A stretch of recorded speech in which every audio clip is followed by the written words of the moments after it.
Hey loves, welcome back to my channel. If you are new here, my name is Faith, and you guys, Whoopi Goldberg is in another trouble as Tim Scott leaves The View speechless after confrontation. And you guys, I'm super excited as always. If you're yet to subscribe to this channel, please consider subscribing. Give this video a massive thumbs up, comment, share, and all that good stuff. And without much ado, let's see what this video is all about. Republican presidential candidate Tim Scott facing some of his harshest liberal media critics head on. The South Carolina senator joined the women of The View moments ago to make his case for the White House, and Scott's appearance comes after a series of racially charged attacks from many of the show's liberal co-hosts. You are the first black senator elected in the South since the Reconstruction. That would be about 114 years. Wow. Yet you say that your life disproves leftist lies. And Yes. My question to you is, I'm the exception, right? You're the exception. Maybe even Miss Whoopi Goldberg is the exception. Oh, she's definitely the exception. But we are not the rule. And so when it comes to racial inequality, it persists in 5 core aspects of life in the U.S. Economics, education, healthcare, criminal justice, and housing. At nearly every turn, these achievements were fought, threatened, and erased, most often by white violence. You have indicated that you don't believe in systemic racism. What is your definition of systemic racism? Let me answer the question that you've answered.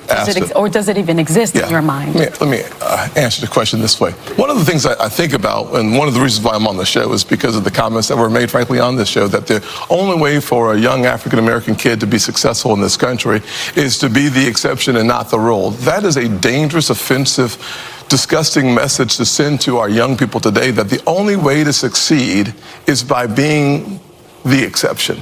I will tell you that if my life is the exception, I can't imagine. But it is. But it's not, actually. It's been 114 years. Yeah, so the fact of the matter is we've had an African-American president, African-American vice president. We've had 2 African-Americans to be secretaries of the state. Kaylee, just one of his many incredibly thoughtful, reasoned, prepared comments throughout his time there on The View. It was phenomenal what Senator Scott did. He came locked and loaded with facts. He came across good-natured, charming, but strong. He went on to say, just after that clip, not only have we had a black president, currently black vice president, he said, I have a black police chief in my community, black head of highway patrol. There are black men and women who are anchors at ABC, CBS, NBC, ESPN, Fox News. And then he goes on to say we have black unemployment under 5% for the first time under a Republican president, 95% high school graduation rate. And he said yesterday's exception is today's rule. Sonny Hostin looked at him speechless. Nothing to say, because those are facts. Those are undeniable what he said. And then they were only left to, in the next block, for some reason, Whoopi and Sonny hugged and cuddled. It was very bizarre. Look at that. Look at that. Very odd. And then they shouted, one of them, systemic racism. So he did so well because he showed up with facts. He's so positive, so optimistic. But the women of The View, they continued to lie about Ron DeSantis. Anna Navarro said that he doesn't want to teach black history, which another host on that show has had to apologize before because it's an outright lie. So they may have a defamation issue on their hands there. And not only that, another host said Ron DeSantis isn't conservative. I don't know what they drink over at The View, but it's something imaginary. And let's just watch a clip of that guy, of one of the moments referencing Governor DeSantis. You think Disney is the radical left? Well, I'm talking about... No, but do you think Disney's radical left? Well, I think Disney and Ronnie have been in a combat zone for a number of months over what I thought was the right issue as it relates to our young kids and what they're being indoctrinated with. I thought he started off on the right foot on that issue. It is 100%. No, not here. I'm sorry, sir. Do not boo. This is The View. We accept, we don't have to believe everything people say. Okay, so good for Whoopi, I guess, chastising the audience. We don't boo here. She could have added all the vitriol on this show will come from the hosts. Thank you very much. That's kind of how they roll over at The View. And speaking of the hosts of that show, I did notice that there was one conspicuous absence today around that table. Joy Behar wasn't there. One of the people who was lecturing recently to Tim Scott and Clarence Thomas about systemic racism, something that she, I guess, believes that she understands as a rich white woman in New York, as opposed to those 2 men who grew up in the South as black men. And I think perhaps Joy Behar could have benefited from sitting there and listening and maybe learning something from Tim Scott today, but she was playing hooky, apparently. Yeah, and you know, she's always off every Monday, Kennedy, but to John Roberts' point earlier on this network... Maybe she's on President Biden's schedule.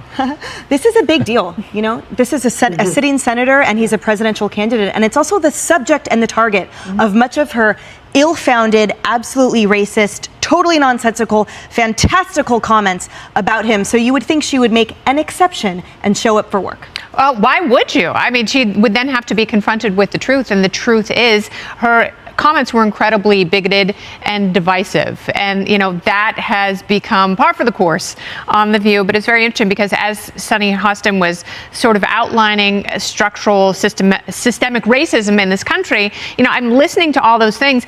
And it's not that I disagree with her, but what I see is the common element, especially in education, housing, and healthcare, is too much government. So if government is creating the systemic racism, then the cure for that is not more government. It is getting government out of the way so people from every community, every background, every neighborhood can have a chance to succeed. But as long as the government is so deeply entrenched, don't expect any of those things to change and don't expect positive outcomes.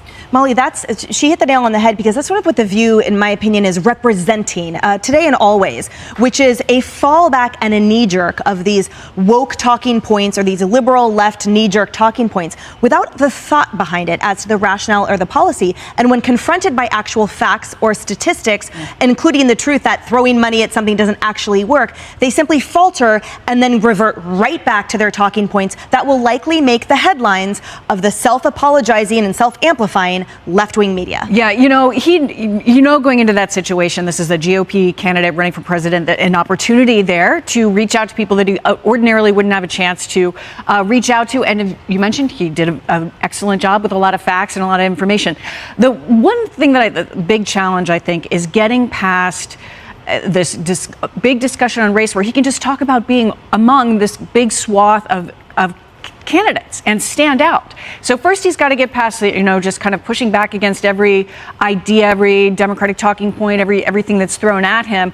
And then the issue at hand, where they had previously said all these terrible things and untangling all of that. So how does he make a dent forward and say, I'm your candidate, and make progress in that direction? I think it was a great opportunity for him, and he did perfectly fine there and availed himself well. But how does he stand out as a candidate is the next big question. Yeah. I thought he showed incredible grace under the pressure of, again, what was thoughtless, irrational, ad hominem attacks. Wow, you guys, that was such an interesting one. Let me know what you guys think about this video. Do you guys think the View hosts were being racist towards Tim Scott by saying that he was the exception? Let me know your thoughts on this one. I really had fun reacting to this video. If you guys totally enjoyed watching, give it a massive thumbs up, comment, share, and all that good stuff. And this is me officially signing out. I'll see you guys in the next one. Bye, guys.